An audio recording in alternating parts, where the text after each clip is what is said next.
El anciano a la señora elegida y a sus hijos. Así comienza esta segunda carta del apóstol Juan. El anciano es el mismo apóstol Juan. Ya era de edad avanzada. De hecho, había un rumor por ahí infundado de que Juan no iba a morir. Jesús le había dicho a Pedro, ante una pregunta de Pedro, le dijo Jesús a Pedro, ¿y qué si yo quiero que él quede hasta que yo vuelva? Y el mismo Juan tiene que aclarar en su evangelio, Jesús no dijo que iba a quedar hasta que Jesús regresara, que Juan iba a vivir hasta que Jesús regresara, sino si yo quisiera, ¿a ti qué? Bueno, el asunto es que Juan murió siendo ya un anciano, y él escribe a la señora elegida. Con estas palabras se refiere a una iglesia en particular, tal vez a las iglesias en general, aunque es posible que a una iglesia en particular que pasara por situaciones muy específicas y como que tiene que usar estas figuras de lenguaje comparativas para referirse a los receptores de la carta y a sus hijos de la señora. Sería a la iglesia, aplicado a nosotros como iglesia, y a los cristianos como hijos de la señora elegida. Bueno, el apóstol Juan escribe y les dice, a quienes yo amo en la verdad. Y no solo yo, sino también todos los que han conocido la verdad. Cuando Juan usa la palabra verdad aquí, no lo usa como un adjetivo, como calificando alguna aseveración. Lo usa como un sustantivo. Está en nominativo. Es la verdad. Así como Jesús dijo, yo soy el camino, yo soy la verdad, yo soy la vida. ¿Ok? Entonces, a quienes yo amo en ese camino que es verdad. El hecho de que yo sea cristiano me hace que esté en la verdad. Y amo a aquellos que están en Jesús, que es la verdad. Y bueno, Juan va más allá. No solo yo como apóstol de Jesucristo los amo, también todos los que han conocido la verdad les aman. Esta es una verdad muy importante.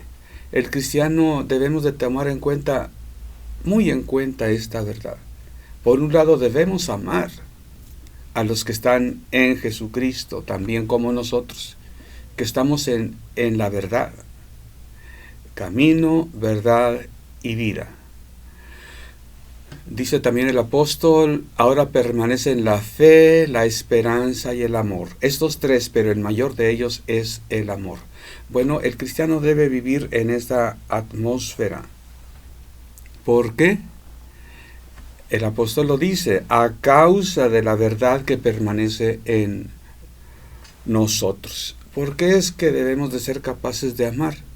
A causa de la verdad que permanece en nosotros. Bueno, y si no está la verdad en nosotros, pues no seremos capaces de amar de esta manera. Pero si decimos, si pretendemos que está en nosotros Jesús, o sea, la verdad, entonces debemos de ser capaces, debemos de poder amar. ¿Es obligatorio? Claro que sí. Si no puedes, es que no estás. No estás en la verdad, que es Jesucristo. A causa de la verdad que permanece en nosotros y estará para siempre en nosotros. Esto ya es un deseo. Estará en nosotros. Bueno, sea con vosotros gracia, misericordia y paz de Dios Padre y del Señor Jesucristo, Hijo del Padre en verdad y en amor. Mucho me regocijé porque he hallado a algunos de tus hijos andando en la verdad, conforme al mandamiento que recibimos del Padre. Y ahora te ruego, Señora, no como escribiéndote un nuevo mandamiento, sino el que hemos tenido desde el principio, que nos amemos unos a otros. Y este es el amor, que andemos según sus mandamientos. Este es el mandamiento, que andéis en amor, como vosotros habéis oído desde el principio. Juan continúa hablando del tema, aunque no es precisamente continuación la segunda carta de la primera, pero él continúa hablando del tema ahí.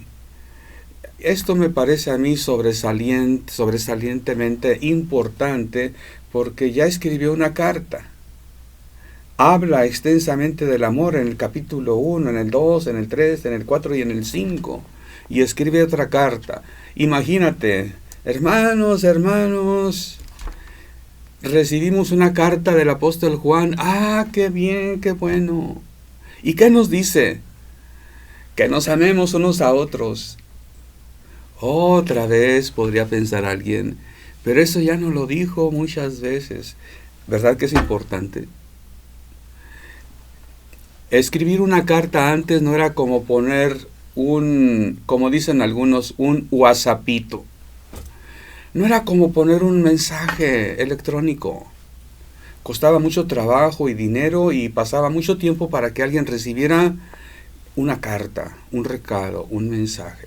Entonces el hecho de que Juan escribe de nuevo y habla otra vez del amor, nos habla de la importancia que tiene para Juan, para el apóstol Juan, este mandamiento, esta necesidad de decir, de recordar, porque una y otra vez Juan dice el mandamiento que habéis tenido desde el principio.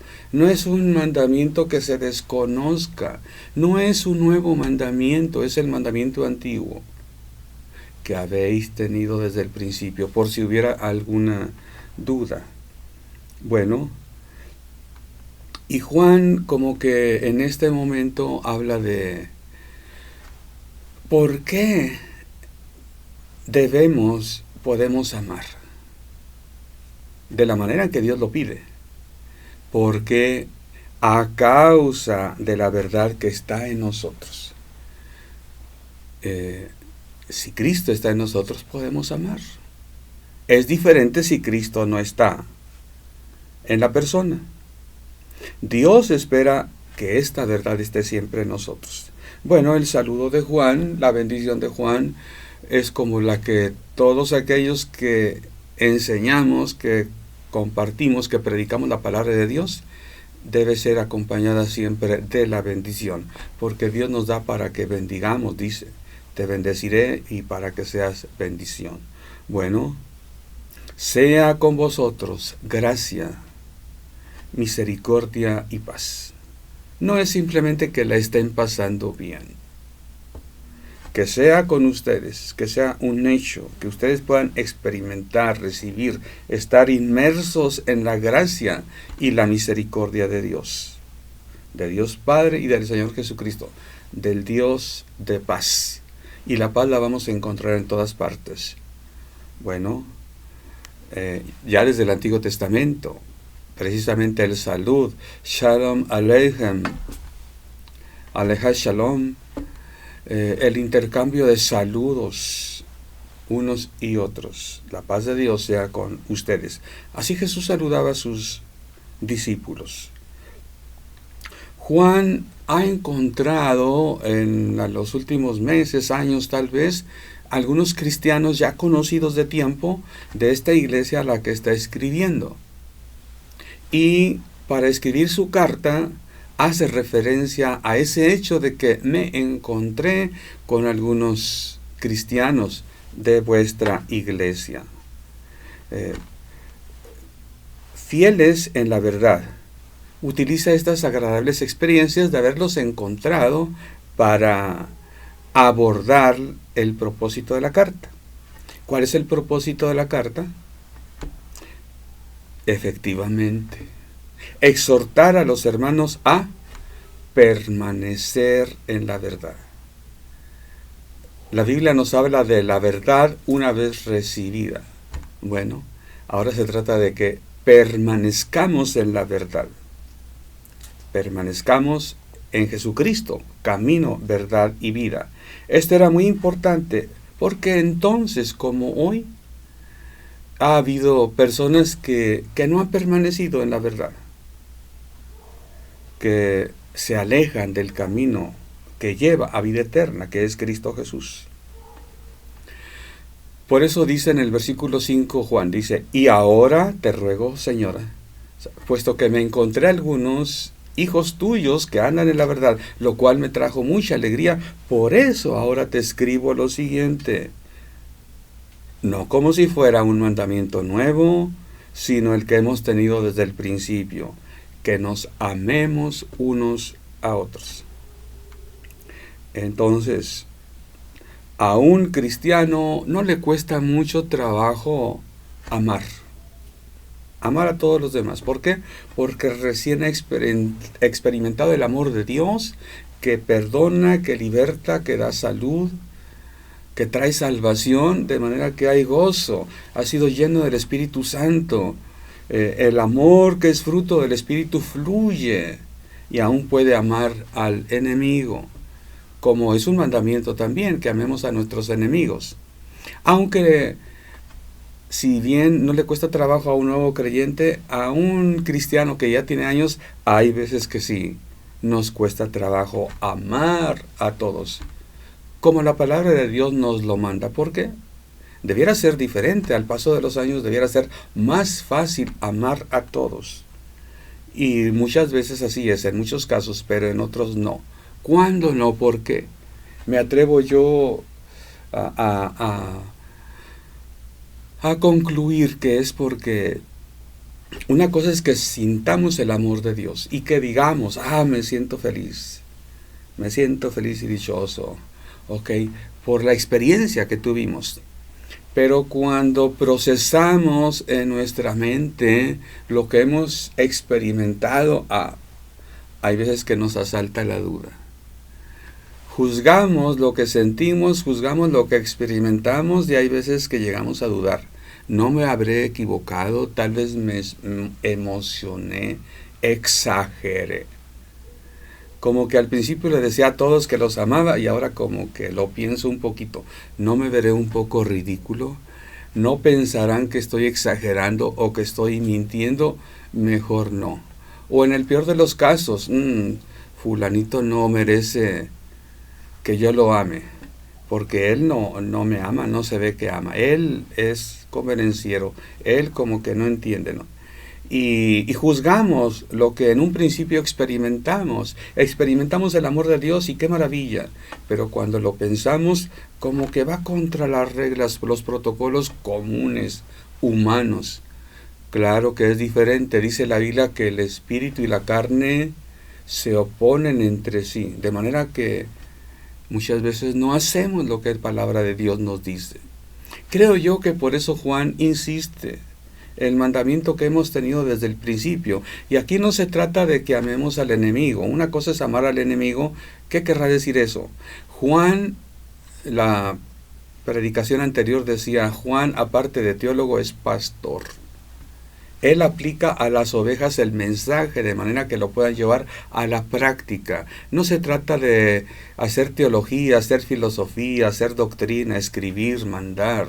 Se trata de instruir, de que el oyente, el lector, pueda entender y llevar a la praxis, a la práctica, ese mandamiento recibido. Entonces Juan, como pastor, les dice también que nos amemos unos a los otros. Es diferente que amar al enemigo. Mira, si se trata de amar al enemigo, ¿cómo vamos a llevarlo a la práctica? Puede ser teniendo misericordia de él, puede ser rogando a Dios, Señor, no le tomes en cuenta su pecado, Señor, perdónalo porque no sabe lo que hace, perdónalo porque está como yo estuve un tiempo ignorante hablando espiritualmente, perdónale porque él no te conoce todavía. Puede ser que llevemos a la práctica amar al enemigo cuando veamos que está sufriendo y nos condolamos en lugar de alegrarnos. Bueno, ese es amar al enemigo. Pero amarnos unos a otros en el contexto cristiano dentro de la iglesia es otra cosa. No es de que cuando nos acordemos pidamos a Dios por el hermano fulano, o que veamos que alguien es bueno y lo amemos. No, se trata de que procuremos en la iglesia, en el cuerpo de creyentes, que haya una atmósfera de amor y hagamos nosotros lo conducente para ello. Por ejemplo, en nuestra iglesia procuramos, de años de tradición, comenzar los cultos a tiempo. Si hay 2 o 3 o 5 o 20 o 100, 200, que bueno, comenzar a tiempo. Así debemos procurar siempre, creo yo, que haya amor. Ese es el mandamiento que hemos... ¿Cuál es el mandamiento que oímos desde el principio? ¿Cuál es el mandamiento que Dios nos dio el primero? Amar a Dios. Bueno, hay que amar a Dios. Y el segundo, amar al prójimo como a ti mismo. Bueno, en la iglesia no solo hay prójimos, hay hermanos en la fe. Es más que prójimo. Entonces tenemos que amarnos unos a los otros. Cada uno en la iglesia, en el cuerpo de creyentes, debemos de procurar porque el amor de Dios fluya de los unos a los otros. Ahí que no se vale decir, no, aquí no hay amor. Nunca te quejes de que en la iglesia o donde estás no hay amor. Lo que te queda, lo que me queda es amar.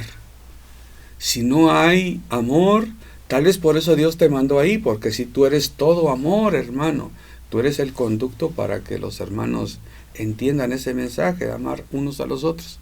Cuando vean que tú amas, otros van a seguirte, te lo aseguro. Así es que amémonos unos a los otros, dice el apóstol. ¿Qué más dice en esta segunda carta el apóstol Juan? Una carta muy pequeña, pero no importa que son pocas las palabras que usa Juan, nos dice que amar y amar y amar. Y mira, aquí viene, se me ocurre que pudiera ser como una ecuación algebraica. Dice el versículo 6, y este es el amor. ¿Qué es el amor? Que andemos según los mandamientos. Vamos a poner amor igual a andar según los mandamientos. Y luego dice, y este es el mandamiento, que andemos en amor.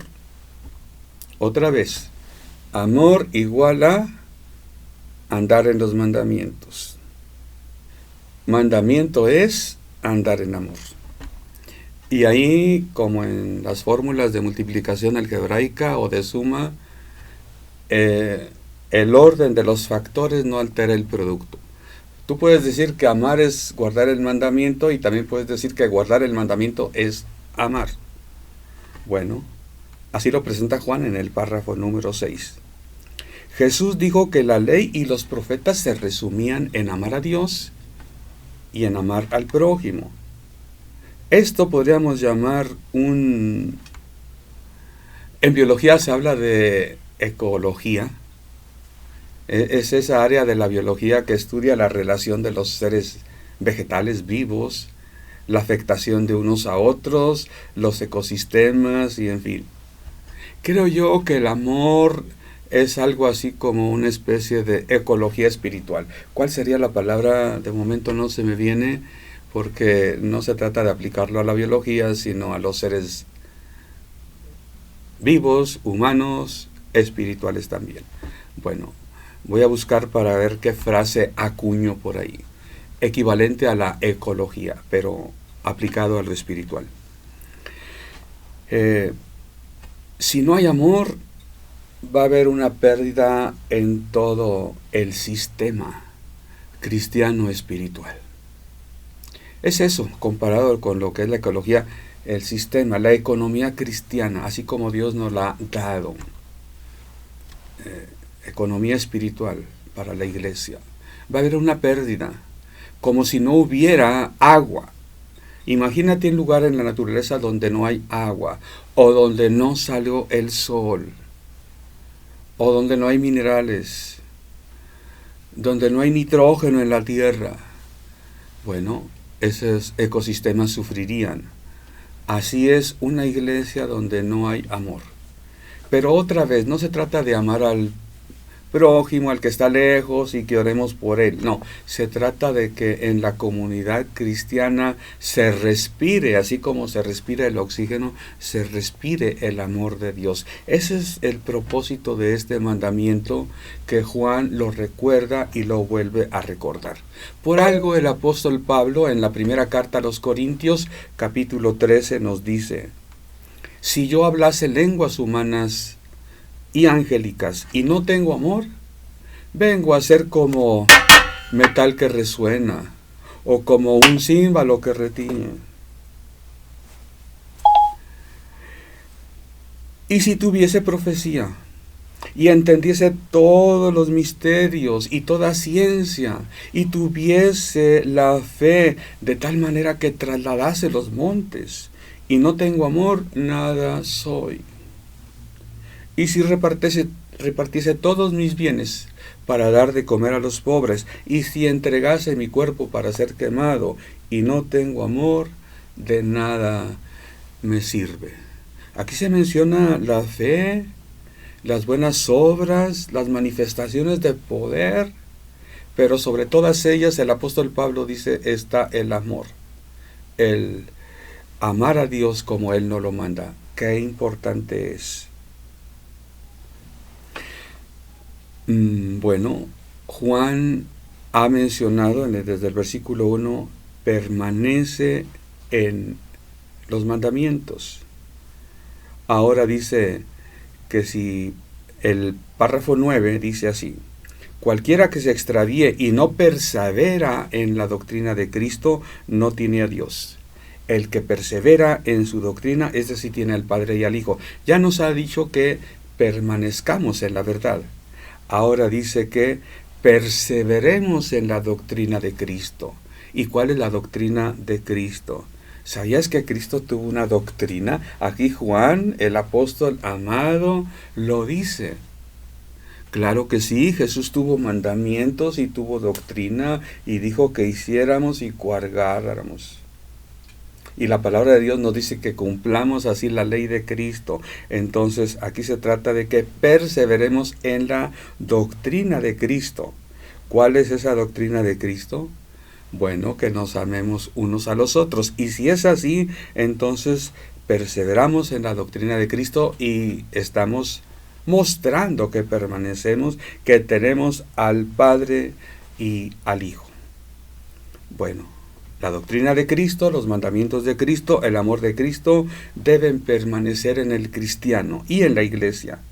Cuando se da entrada a cualquier doctrina ajena a la palabra, y es algo que menciona también el apóstol Juan, el espíritu del anticristo, una doctrina equivocada, no reconocer a Cristo como el enviado de Dios. Hay que tener cuidado con cualquier cosa que entre y que puede contaminar la doctrina de Cristo, porque eso roba, carcome a lo esencial que es la iglesia de Jesucristo, el amor. Cualquier cosa que entra, como las pequeñas zorras que pueden caber por cualquier parte y echar a perder la cosecha, así la falsa doctrina. Que tú y yo seamos capaces de permanecer en la verdad, de perseverar en la doctrina. Te invito a que nos sigas viendo a través de este canal, Extensión Ministerios Filadelfia, llegando hasta donde Dios nos lleve.